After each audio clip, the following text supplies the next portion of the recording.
Delicious slice. It was a calm, peaceful night on Chomington Road. Not a noise could be heard for miles on end. In the middle of the night, everyone in the neighborhood was sound asleep. If anything, only the odd snoring person here and there can be heard. Everything was all honky-dory that very evening. That peace, however, would be shattered rather abruptly at the break of dawn when a loud scream could be heard throughout the entire neighborhood, waking virtually everyone up. The scream, as it turned out, came from a 9-year-old boy very shortly after waking up. The boy got up and, after glancing in the mirror that was located directly in front of his bed, noticed out the corner of his eye that something was odd. The hair on his head had inexplicably gone missing. The boy's parents rushed to his bedroom to investigate, and they too were shocked to see his hairless head. The boy, after screaming, began to catch his breath while he and his parents stared at each other, his parents in disbelief. Not long before, actually the night before, he had just come home from a visit to a nearby barber and got a buzz cut. He and his parents, he being an only child, had supper and did their normal evening activities before they all went to bed. But that was last night. This was this morning, and now, he was inexplicably bald. The boy, whose name by the way was Jake, was perplexed. He asked, still trying to catch his breath, "What am I going to do? I can't go to school like this." Afterwards, he began crying profusely, and who could blame him? After all, the school he went to literally had at least one bully for every grade level at that school, and no amount of explanation would stop their taunts. You see, Jake Camrell was in the 4th grade, and so the bully for the 4th grade was David Millian, who was slightly taller than Jake was, and a little bit more broad-shouldered, more so than your average 4th grader. David taunted everyone who looked different than himself, and even that is putting it mildly. So the thought of having to face David was understandably frightening to Jake. Furthermore, David was not so easily intimidated by anything. Nothing whatsoever frightened him, not even the strictest of disciplinary measures, and his parents didn't seem to take corrective measures in that regard. So Jake had a predicament on his hands, and no, he did not want to remedy the situation by wearing any of his mother's wigs. So what was he to do? Well, the only solution he could think of was to wear a hat on his head the whole day and hope, against all odds, that the teacher, Mr. Bermanthrop, would understand, which, sadly, Mr. Bermanthrop was not exactly well known for. It seemed as though the kids in his class would each take a turn being absent from school in order to prevent having to put up with this guy, and Mr. Bermanthrop himself gave them ample legitimate reason to.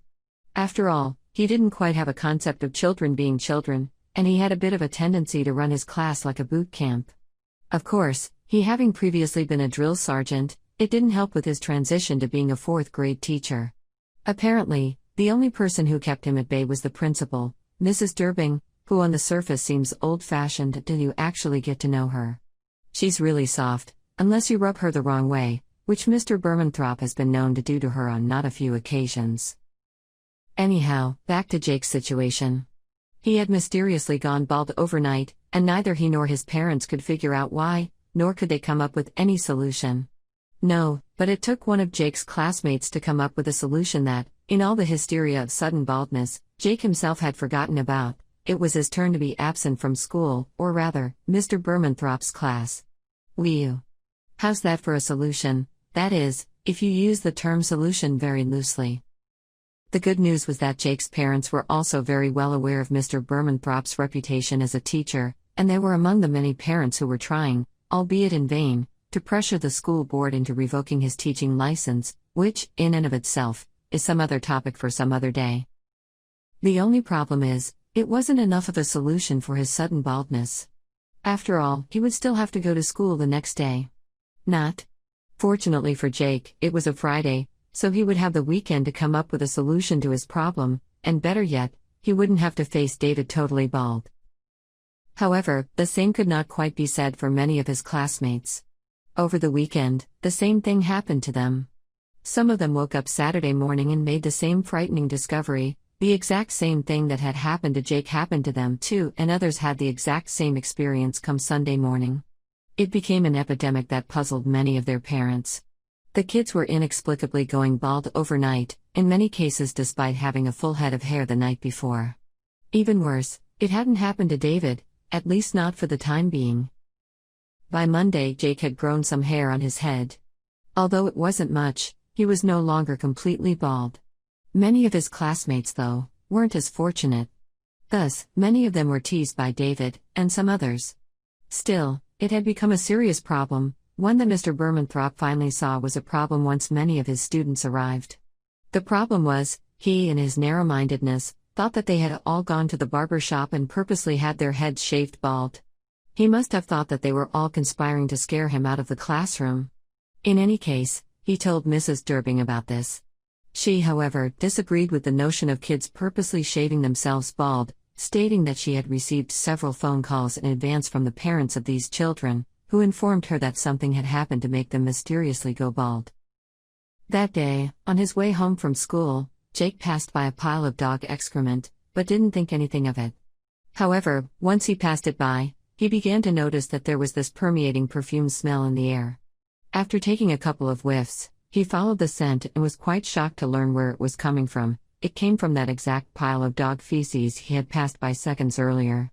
Puzzled, he immediately ran home and told his parents what he had discovered. Upon hearing this, he took his parents to where it was, and upon closer examination, they began to realize that Jake wasn't kidding.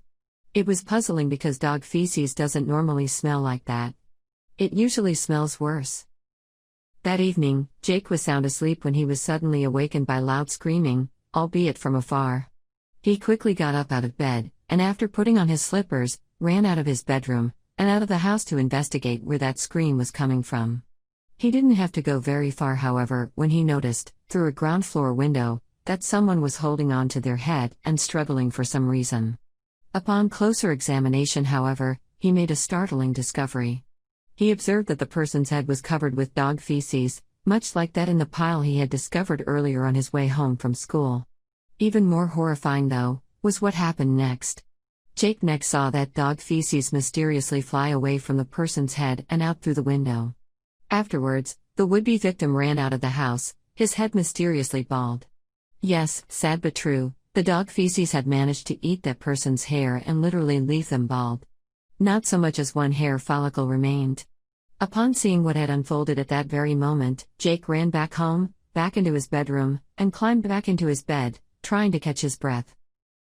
Just then, having heard the albeit mild commotion, his parents ran in to check if he was okay, which he assured them he was. He didn't, however, tell them what he witnessed for fear they wouldn't believe him. Afterwards, they left, and Jake lay back down and went to sleep. The very next day, Jake arrived at school and made an equally puzzling discovery. Almost all the kids at his school were arriving mysteriously bald, and crying very profusely. At that moment, he contemplated whether or not to tell everyone at school that a mere pile of dog excrement was to blame for this epidemic. If he did, would they laugh or even scoff at him? If not, though, would other children fall prey to it? And he felt he dare not even try to tell Mr. Bermanthrop about that for any reason. His fears were not all that well-founded, though, when over the course of the day, he overheard many of his schoolmates relate what had happened to them, namely that their hair was eaten by, of all things, a pile of dog excrement. He therefore breathed a huge sigh of relief, especially after learning that Mrs. Durbing had been visited by many of the students dealing with this problem. Later that day, after school, Jake, who had already finished his homework, was looking out through his bedroom window when he noticed a somewhat odd sight. He noticed that a man was approaching what looked like a fresh steaming pile of dog excrement, took out a bottle and began pouring its contents onto the excrement. He went and did that for miles. Once the man was out of his sight, Jake ran out of the house and smelled it. It had a perfume scent, the same as that other pile of dog feces from the day before. Puzzled, Jake glanced back and forth between the man that was walking further away and the pile of dog excrement he was standing in front of. Early that evening, Jake was reading on his tablet when, just on a whim, he decided to take a break from it and look out through the window. It was just in the nick of time, though, as he immediately spotted the same man from earlier walking in the direction opposite of where he was going earlier. Jake tiptoed out of the house and, still tiptoeing despite being outdoors, followed the man. About 10 minutes later, after the man reached his house, Jake got there too and hid out of sight. Looking from the nearby bush where he was hiding, he saw as the man enter the house. Just then, he heard the voice of David calling the man his dad, and asking him where he had been. Albeit vaguely, Jake overheard the man tell his son David to get ready for bed and reminded him to put on his sleeping cap. At that, Jake was perplexed. Meanwhile, as could be seen through the shadow, David did as he was instructed. After David was in bed and sound asleep, the man opened the door ajar to let in some air. Jake immediately tiptoed out of the nearby bush, ran up to the door and knocked on it. The door opened, and there stood a tall, somewhat broad-shouldered gentleman who could pass for an older version of David. Yes, may I help you? The man asked Jake. Can I use the washroom? I'm quite far from home. Jake responded, only slightly sheepishly. The man let him in, and Jake tiptoed his way to the upstairs bathroom, the only one in the house. Upon entering and closing the door, Jake looked around and opened the medicine cabinet. There, he found several bottles much like the one Jake saw the man pull out of his pocket earlier. He quietly took one of the bottles and took a slight whiff of its contents. Although shocked, Jake placed the bottle back in its spot in the medicine cabinet and quietly closed the door. A few minutes later, after tending to personal matters, Jake exited the bathroom, thanked the man for letting him use the washroom, and left the house. About 10 minutes later, he went back home, tiptoeing back to his bedroom upon arriving there. He immediately went to bed. The next morning, when Jake arrived at school, he was confronted by David, who repeatedly stared him down from head to toe. Jake asked, Yes? What were you doing at my place last night? David said in a rather intimidating tone of voice. What's it to you? Jake asked. I had to take care of personal business and I was far away from home. At that, David laughed. Just then, though, Mrs. Durbing spotted the two and immediately summoned David to her office. David reluctantly complied. That day, while on his lunch break, Jake wrote, well, something about all of his discoveries. Later on, after he got home and getting his parents' permission to use the family computer, he used a desktop publishing program to put together a little circular about his findings. Afterwards, with some of his allowance money, he took it to a nearby copy center and ran off several copies. The next day, Jake arrived early at school, at which time David wasn't there. David usually arrived just before the school bell rang. He proceeded to distribute the circular to everyone he could, including Mrs. Durbing. He did not, however, hand a copy to Mr. Bermanthorpe. All the kids who read the circular were outraged. The few adults who read it, on the other hand, simply thought that it was all just a figment of Jake's imagination and dismissed it. That is, until that evening, when the kids from school showed up at David's house and demanded that he let them in. He simply laughed, until one of them, who had a black belt in karate, busted the door down, and afterwards all the kids charged into the house, and immediately headed for the upstairs bathroom. Some of the kids meanwhile subdued David and held him at bay. That was until all of the bottles, and even David's sleeping cap, were taken. Then, they left. Afterwards, David, in an odd display of shock and bewilderment, was terrified. But even worse, not even 10 seconds later, a bigger than usual 1 meter in circumference piece of dog excrement quickly flew into the house and aimed for David, who immediately proceeded to run for cover upon seeing it, but to no avail, as there was virtually nowhere he could hide from it. Eventually, he came to a dead end with absolutely no exit in sight. The big blob of dog feces immediately caught up to him, aimed for his hair, and ate it, leaving him completely bald with not even so much as stubble remaining. After that ordeal, David immediately ran home crying, thinking his father would be there to console him. But his father wasn't.